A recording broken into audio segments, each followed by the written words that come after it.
السلام علیکم۔ بے شک جن کا بھروسہ اللہ پر ہو ان کی منزل کامیابی ہے۔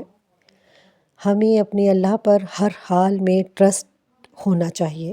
صحیح مسلم جلد نمبر 6805 میں ہے، حضور پاک صلی اللہ علیہ وآلہ وسلم نے فرمایا کہ اللہ تعالیٰ کا ارشاد پاک ہے، میرے بارے میں میرا بندہ جو گماں کرتا ہے میں اس کو پورا کرنے کے لیے اس کے پاس ہوتا ہوں۔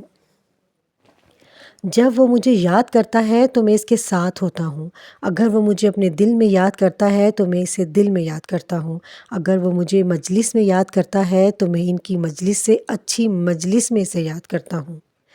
اگر وہ ایک انگلی برابر میرے قریب آتا ہے تو میں 2 ہاتھوں کی پوری لمبائی کے برابر اس کے قریب آتا ہوں۔ اگر وہ میرے پاس چلتا ہوا آتا ہے تو میں دوڑتا ہوا اس کے پاس آتا ہوں۔ یعنی جب آپ اللہ پاک کو اپنا آپ سونپ دیں تو پھر اللہ تعالیٰ آپ کے تمام معاملات خود حل کر دیتا ہے۔ یاد رکھیں، اللہ 3 طریقوں سے دعا قبول کرتا ہے۔ اللہ اسی ٹائم دے دیتا ہے یا اللہ اس دعا کو تھوڑا ڈیلے کرتا ہے، کیونکہ اللہ اپنے بندے کو مزید نکھارنا چاہتا ہے۔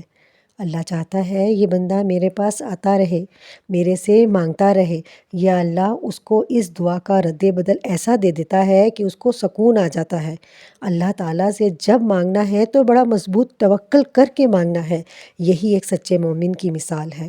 بہرحال اللہ تعالیٰ نے انسان کی فطرت کو سامنے رکھتے ہوئے اور اس کی دلچسپی کو بڑھانے کے لیے حالات و واقعات رکھے ہیں جن میں اللہ سے دعا کی قبولیت کی خاص امید کی جاتی ہے۔ فرض نمازوں کے بعد، اذان اور اقامت کے دوران دعا رد نہیں کی جاتی۔ بارش کے وقت، کعبۃ اللہ کی زیارت کے وقت، بیمار کی دعا جب تک وہ شفا یاب نہ ہو جائے، حاجی کی دعا جب تک وہ لوٹ کر گھر نہ آ جائے، روزے دار کی دعا، افطار کے وقت مسافر کی دعا۔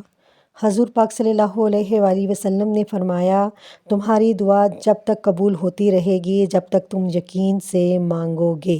جیسے ہی اس میں تھوڑا سا شک آ گیا تو دعا میں کمی ہے، یقین کی، توکل کی، تو اصل میں یہ ہے دعا کرنے کا طریقہ اور ادب۔ تو میری پیاری بہنوں اور بیٹیوں، جب بھی آپ اللہ سے دعا مانگیں تو اس کو بالکل پختہ یقین کے ساتھ مانگیں کہ ہم یہ دعا مانگ رہے ہیں تو یہ اللہ نے قبول کرنی ہی ہے، کیونکہ اللہ پہ ہمارا توکل بڑا ہی مضبوط ہے، انشاءاللہ۔